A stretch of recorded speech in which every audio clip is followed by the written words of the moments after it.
ओम श्री परमात्मने नमः। ओम नमो भगवते वासुदेवाय।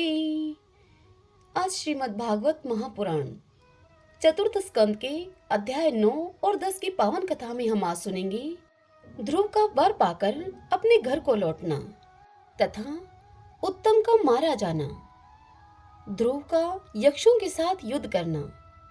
आज के दिन हम इस पावन कथा का रसपान करेंगे।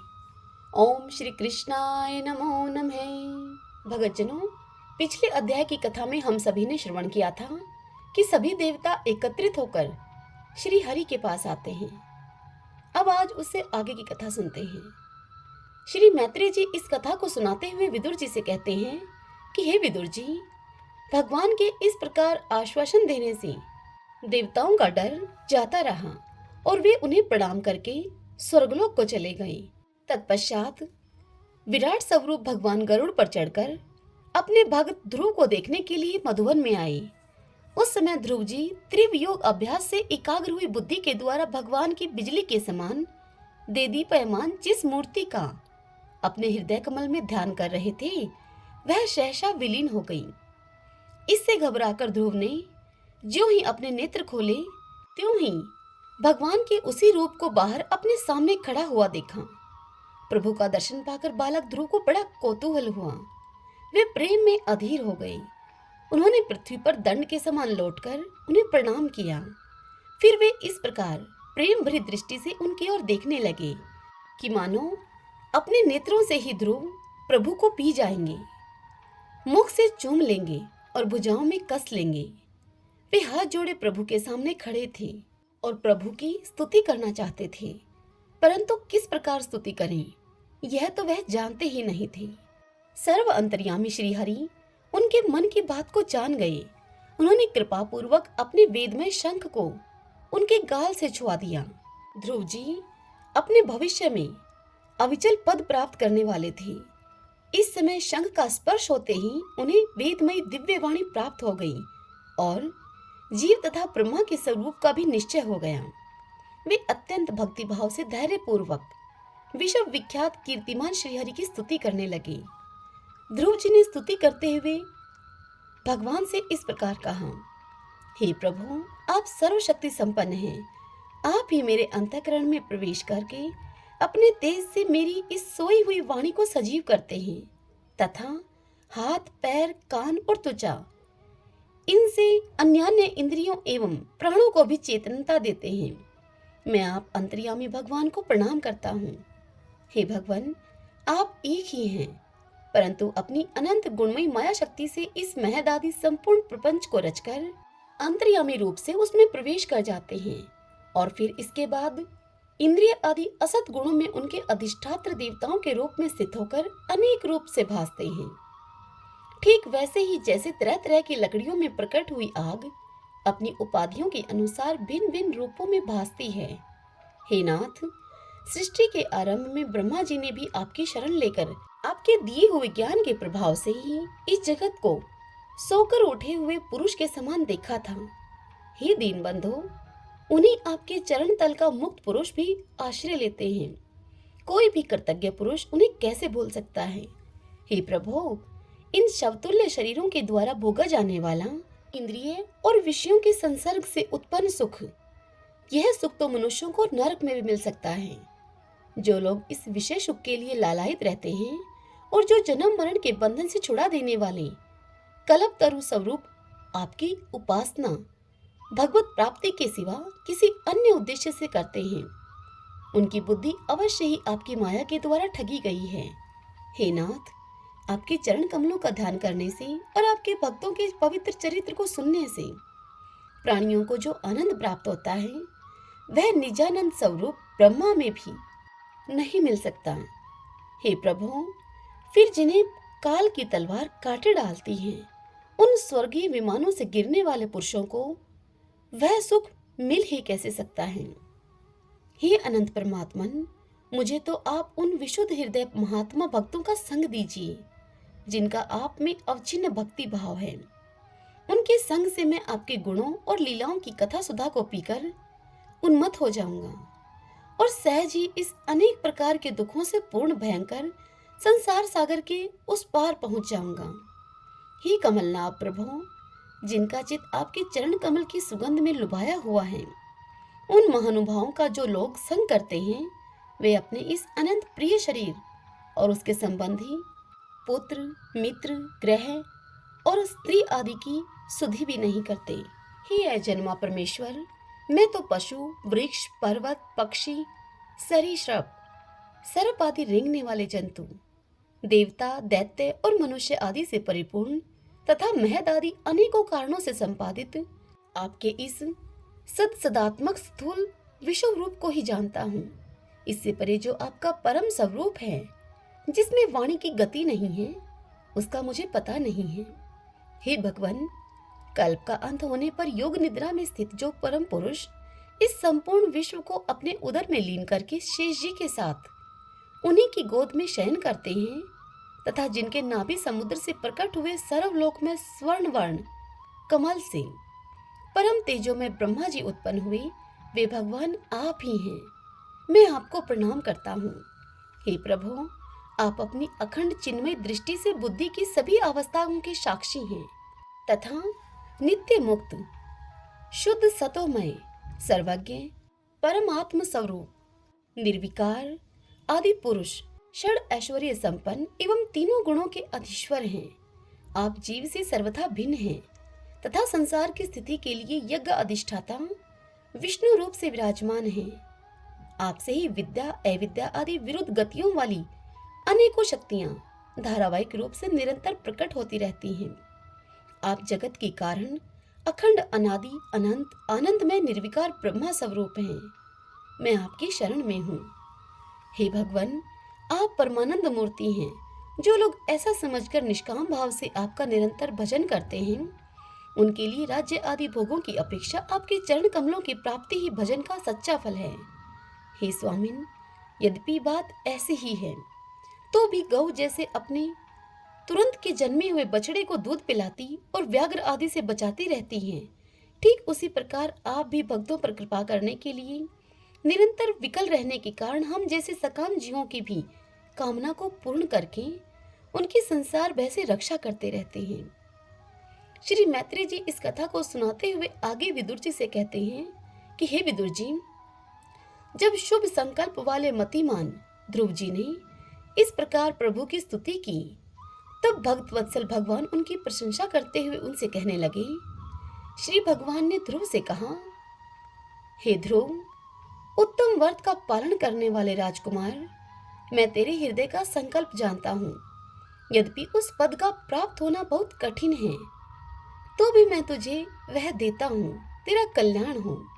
हे भद्र, जिस तेजोमय अविनाशी लोक को आज तक किसी ने प्राप्त नहीं किया, जिसके चारों ओर ग्रह, नक्षत्र और तारागण रूप ज्योतिष चक्र उसी प्रकार चक्कर काटता रहता है जिस प्रकार मेढ़ी के चारों ओर दैमरी के बैल घूमते रहते हैं, एवांतर कल्प पर्यंत रहने वाले अन्य लोगों का नाश हो जाने पर भी जो स्थिर रहता है, तथा तारागण के सहित धर्म, अग्नि, कश्यप और शुक्र आदि नक्षत्र एवं सप्त ऋषिगण जिसकी प्रदक्षिणा किया करते हैं, वह ध्रुवलोक मैं तुझे देता हूँ। यहाँ भी जब तेरे पिता तुझे राज सिंहासन देकर वन को चले जाएंगे, तब तू 36,000 वर्ष तक धर्म पूर्वक पृथ्वी का पालन करेगा। तेरी इंद्रियों की शक्ति ज्यों की त्यों बनी रहेगी।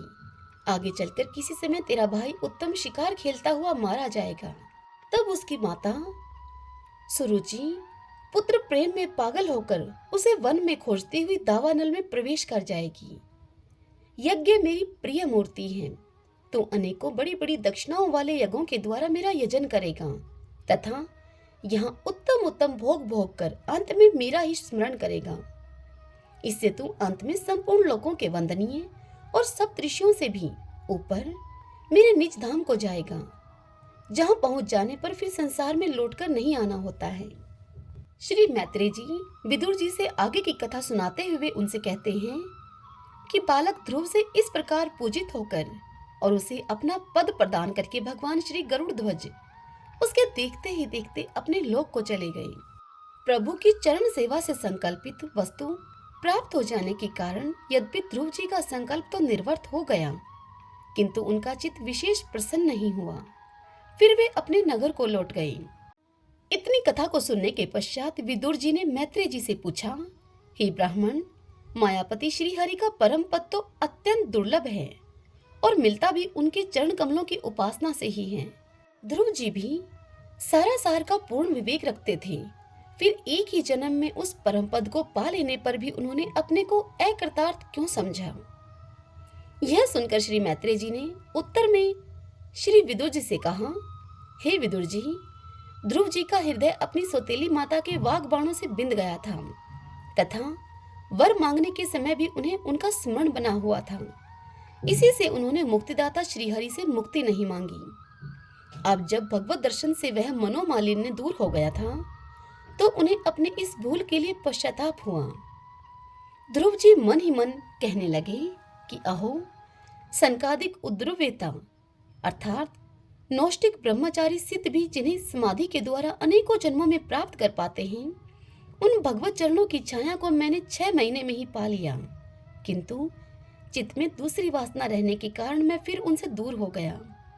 अहो, मुझ मंद भाग्य की मूर्खता तो देखो, मैंने संसार पाश को काटने वाले प्रभु के पाद पद्मों में पहुंचकर भी उनसे नाशवान वस्तु की ही याचना की। देवताओं को स्वर्ग भोग के पश्चात फिर नीचे गिरना होता है, इसलिए वे मेरी भगवत प्राप्ति रूप उच्च स्थिति को सहन नहीं कर सके, अतः उन्होंने ही मेरी बुद्धि को नष्ट कर दिया। तभी तो मुझ दुष्ट ने नारद जी की यथार्थ बात भी स्वीकार नहीं की। यद्यपि संसार में आत्मा के सिवा दूसरा कोई भी नहीं है, तथापि सोया हुआ मनुष्य जैसे स्वप्न में अपनी ही कल्पना किए हुए व्याघ्र आदि से डरता है, ठीक उसी प्रकार मैंने भी भगवान की माया से मोहित होकर भाई को ही शत्रु मान लिया और व्यर्थ ही द्वेष रूप हार्दिक रोग से जलने लगा। जिन्हें प्रसन्न करना अत्यंत कठिन है, उन्हीं विश्वात्मा श्रीहरि को तपस्या के द्वारा प्रसन्न करके मैंने जो कुछ मांगा है वह सब व्यर्थ है, ठीक उसी तरह जैसे कि गतायु पुरुष के लिए चिकित्सा व्यर्थ होती है। ओह, मैं बड़ा भाग्यहीन हूँ। संसार बंधन का नाश करने वाले प्रभु से ही मैंने संसार ही मांग लिया। मैं बड़ा ही पुण्यहीन हूँ। जिस प्रकार कोई कंगला किसी चक्रवर्ती सम्राट को प्रसन्न करके उससे तुष सहित चावलों की कनी मांगे, ठीक उसी प्रकार मैंने भी आत्मानंद प्रदान करने वाले श्रीहरि से मूर्खतावश व्यर्थ के अभिमान को बढ़ाने वाले उच्च पद आदि ही मांगे हैं। श्री मैत्रेय जी विदुर जी से कहते हैं कि तात, तुम्हारी तरह जो लोग श्री मुकुंद पादारविंद मकरंद के ही मधुकर हैं, जो निरंतर प्रभु की चरण रज का ही सेवन करते हैं और जिनका मन अपने आप आई हुई सभी परिस्थितियों में संतुष्ट रहता है, वे भगवान से उनकी सेवा के सिवा अपने लिए और कोई भी पदार्थ नहीं मांगते। इधर जब राजा उत्तानपाद ने सुना कि उनका पुत्र ध्रुव घर लौट रहा है, तो उन्हें इस बात पर वैसे ही विश्वास नहीं हुआ जैसे कि कोई किसी के यमलोक से लौटने की बात पर विश्वास न करे। उन्होंने यह सोचा कि मुझ अभागे का ऐसा भाग्य कहाँ, परंतु फिर उन्हें देवऋषि नारद की बात याद आ गई। इससे उनका इस बात में विश्वास हुआ और वे आनंद के वेग से अधीर हो उठे। उन्होंने अत्यंत प्रसन्न होकर यह समाचार लाने वाले को एक बहुमूल्य आहार दिया। राजा उत्तानपाद ने पुत्र का मुख देखने के लिए उत्सुक होकर बहुत से ब्राह्मण, कुल के बड़े बूढ़े, मंत्री और बंधुजनों को साथ में लिया तथा एक बढ़िया घोड़े वाले स्वर्ण जटित रथ पर सवार होकर वे झटपट नगर के बाहर आए। उनके आगे आगे वेद ध्वनि होती जाती थी तथा शंख, दुदुम्भी एवं वंशी आदि अनेकों मांगलिक बाजे बजते जाते थे। उनकी दोनों रानियां सुनीति और सुरुचि भी स्वर्ण में आभूषणों से विभूषित होकर राजकुमार उत्तम के साथ पालकियों में चढ़कर चल रही थीं। ध्रुव जी उपवन के पास आ पहुंचे। उन्हें देखते ही महाराज उत्तानपाद तुरंत रथ से उतर पड़े। पुत्र को देखने के लिए वे बहुत दिनों से उत्कंठित हो रहे थे। उन्होंने झटपट आगे बढ़कर प्रेमातुर होकर लंबी लंबी सांस लेते हुए ध्रुव को भुजाओं में भर लिया। अब ये पहले के ध्रुव नहीं थे। प्रभु के परम पुनीत पाद पद्मों का स्पर्श होने से इनके समस्त पाप बंधन कट गए थे। राजा उत्तानपाद की एक बहुत बड़ी कामना पूर्ण हो गई थी। उन्होंने बार बार पुत्र का सिर सूंघा और आनंद तथा प्रेम के कारण निकलने वाले ठंडे ठंडे आंसुओं से उन्हें नहला दिया। तदंतर सजनों में अग्रगण्य ध्रुव जी ने पिता के चरणों में प्रणाम किया और उनसे आशीर्वाद पाकर कुशल प्रश्न आदि से सम्मानित होकर दोनों माताओं को प्रणाम किया। छोटी माता सुरुचि ने अपने चरणों पर झुके हुए बालक ध्रुव को उठाकर हृदय से लगा लिया और अश्रु गदगद वाणी से चिरंजीवी रहो ऐसा आशीर्वाद ध्रुव जी को दिया। जिस प्रकार जल स्वयं ही नीचे की ओर बहने लगता है, ठीक उसी प्रकार मैत्री आदि गुणों के कारण जिस पर श्री भगवान प्रसन्न हो जाते हैं, उसके आगे सभी जीव झुक जाते हैं। इधर उत्तम और ध्रुव दोनों ही प्रेम से विह्वल होकर मिले। एक दूसरे के अंगों का स्पर्श पाकर उन दोनों के ही शरीर में रोमांच हो आया तथा नेत्रों से बार बार आंसुओं की धारा बहने लगी। ध्रुव की माता सुनीति अपने प्राणों से भी प्यारे पुत्र को गले लगाकर सारा संताप भूल गई। उसके सुकुमार अंगों के स्पर्श से उसे बड़ा ही आनंद प्राप्त हुआ। हे वीरवर विदुर जी, वीर माता सुनीति के स्तन उसके नेत्रों से झरते हुए मंगलमय आनंद अश्रुओं से भीग गए और उनसे बार बार दूध बहने लगा। उस समय पूर्ववासी लोग उनकी प्रशंसा करते हुए इस प्रकार कहने लगे। वे लोग कहने लगे कि महारानी जी, आपका लाल बहुत दिनों से खोया हुआ था, सौभाग्यवश अब वह लौट आया है। यह हम सबका दुख दूर करने वाले हैं। बहुत दिनों तक भूमंडल की रक्षा करेंगे ये। आपने अवश्य ही शरणागत भयभंजन श्री हरि की उपासना की है। उनका निरंतर ध्यान करने वाले धीर पुरुष परम दुर्जय मृत्यु को भी जीत लेते हैं। हे विदुर जी, इस प्रकार जब सभी लोग ध्रुव के प्रति अपना लाड़ प्यार प्रकट कर रहे थे, उसी समय उन्हें भाई उत्तम के सहित हाथनी पर चढ़ाकर महाराज उत्तानपाद ने बड़े हर्ष के साथ राजधानी में प्रवेश किया। उस समय सभी लोग उनके भाग्य की बड़ाई कर रहे थे। नगर में जहां तहां मगर के आकार के सुंदर दरवाजे बनाए गए थे तथा फल फूलों के गुच्छों के सहित केले के खंभे और सुपारी के पौधे सजाए गए थे। द्वार द्वार पर दीपक के सहित जल के कलश रखे गए थे और आम के पत्तों, वस्त्रों, पुष्पमालाओं तथा मोती की लड़ियों से वे सुसज्जित थे। जिन अनेकों परकोटों, फाटकों और महलों से नगरी सुशोभित थी, उन सबको स्वर्ण की सामग्रियों से सजाया गया था और उनके कंगूरे विमानों के शिखरों के समान चमक रहे थे। नगर के चौक, गलियों, अटारियों और सड़कों को झाड़ बुहार कर उन पर चंदन का छिड़काव किया गया था और जहां तहां खील, चावल, पुष्प, फल, जौ एवं अन्य मांगलिक उपहार सामग्रियां सज रखी थीं। ध्रुव जी राजमार्ग से जा रहे थे। उस समय जहां तहां नगर की शीलवती सुंदरियां उन्हें देखने को एकत्र हो रही थीं। उन्होंने वात्सल्य भाव से अनेकों शुभ आशीर्वाद देते हुए उन पर सफेद सरसों, अक्षत, दही, जल, दुर्वा, पुष्प और फूलों की वर्षा की। इस प्रकार उनके मनोहर गीत सुनते हुए ध्रुव जी ने अपने पिता के महल में प्रवेश किया। वह श्रेष्ठ भवन महामूल्य मणियों की लड़ियों से सुसज्जित था। उसमें अपने पिताजी के लाड़ प्यार का सुख भोगते हुए वे उसी प्रकार आनंद पूर्वक रहने लगे जैसे कि स्वर्ग में देवता लोग रहते हैं।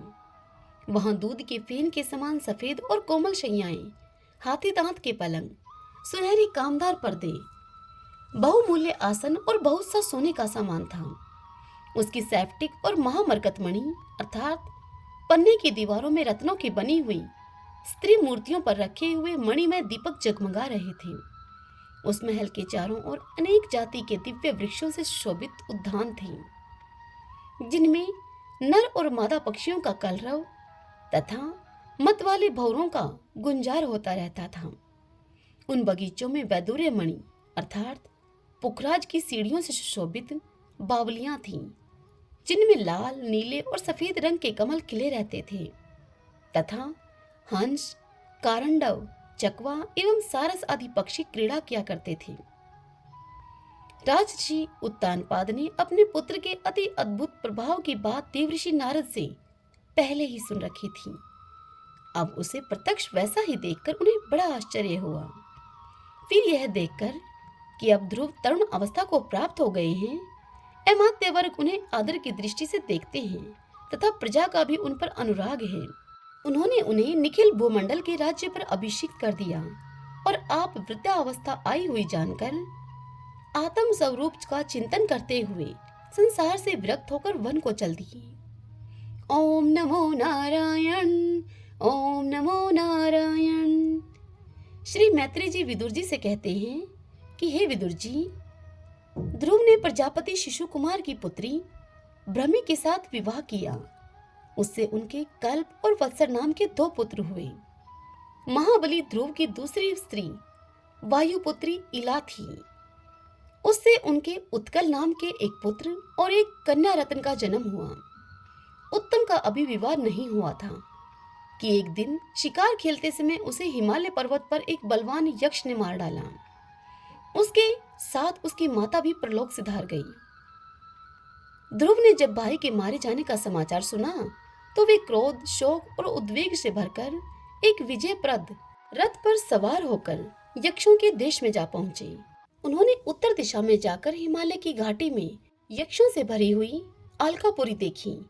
उसमें अनेकों भूत प्रेत पिशाच आदि रुद्र अनुचर रहते थे। हे विदुर जी, वहां पहुंचकर महाभाव ध्रुव ने अपना शंख बजाया तथा संपूर्ण आकाश और दिशाओं को गुंजा दिया। उस शंख ध्वनि से यक्ष पत्नियां बहुत ही डर गईं। उनकी आंखें भय से कातर हो उठी।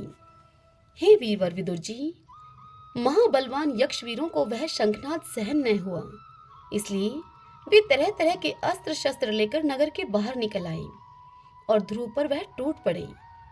महारथी ध्रुव प्रचंड धनुर्धर थे। उन्होंने एक ही साथ उनमें से प्रत्येक को 3-3 बाण मारे। उन सभी ने जब अपने अपने मस्तकों में 3-3 बाण लगे हुए देखे, तब उन्हें यह विश्वास हो गया कि हमारी हार अवश्य होगी। वे ध्रुव जी के इस अद्भुत पराक्रम की प्रशंसा करने लगे। फिर जैसे सर्प किसी के पैरों का आघात नहीं सहते, ठीक उसी प्रकार ध्रुव के इस पराक्रम को न सहकर उन्होंने भी उनके बाणों के जवाब में एक ही साथ उनसे दूने 6-6 बाण छोड़े। यक्षों की संख्या 13 अयुत थी। उन्होंने ध्रुव जी का बदला लेने के लिए अत्यंत कुपित होकर रथ और सारथी के सहित उन पर परिघ, खड़ग, प्राश, त्रिशूल, फरसा, शक्ति, रिष्टि, भुषुंडी तथा चित्र विचित्र पंखदार बाणों की वर्षा की। इस भीषण शस्त्र वर्षा से ध्रुव जी बिल्कुल ढक गए। तब लोगों को उनका दिखना वैसे ही बंद हो गया जैसे कि भारी वर्षा से पर्वत का। उस समय जो सिद्धगण आकाश में स्थित होकर यह दृश्य देख रहे थे, वे सब हाय हाय करके कहने लगे कि आज यक्ष सेना रूप समुद्र में डूबकर यह मानव सूर्य अस्त हो गया। यक्ष लोग अपनी विजय की घोषणा करते हुए युद्ध क्षेत्र में सिंह की तरह गर्जने लगे।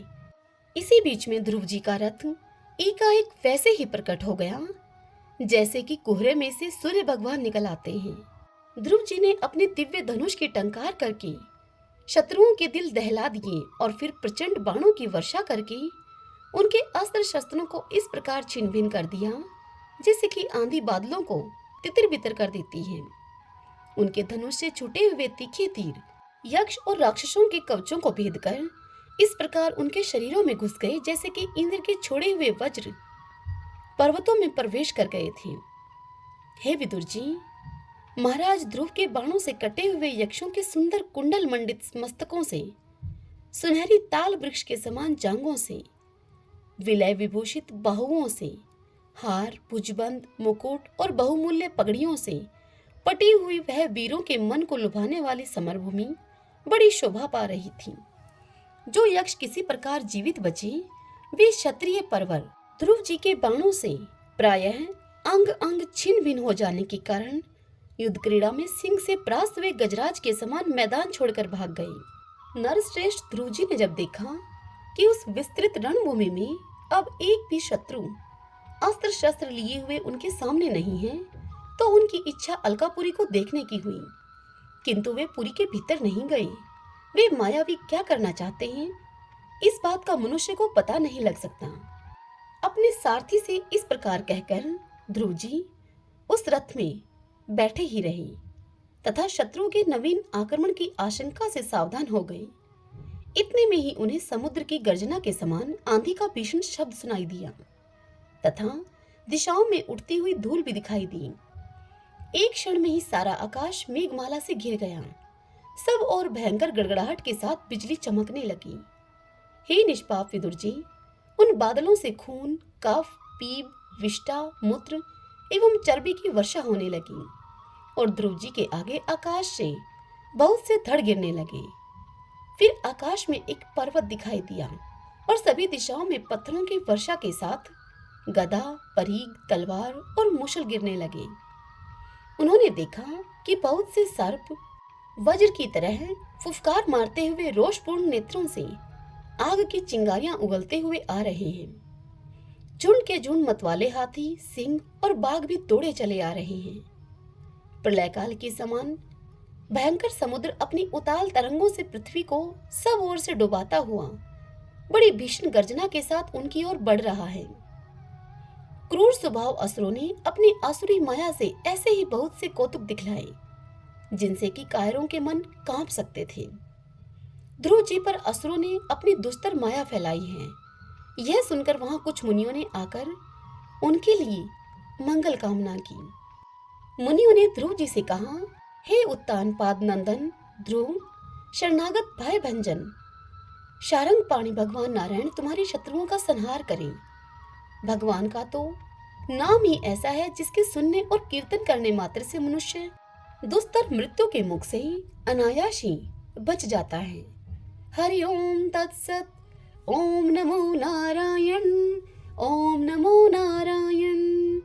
ओम श्री परमात्मने नमः। भगतजनों, आज की यह कथा यही समाप्त हुई। कल की पावन कथा में हम सुनेंगे स्वयंभू मनु का ध्रुव जी को युद्ध बंद करने के लिए समझाना तथा ध्रुव जी को कुबेर का वरदान और विष्णुलोक की प्राप्ति। कल के दिन हम इस पावन कथा का श्रवण करेंगे। जय श्री कृष्णा। राधे राधे।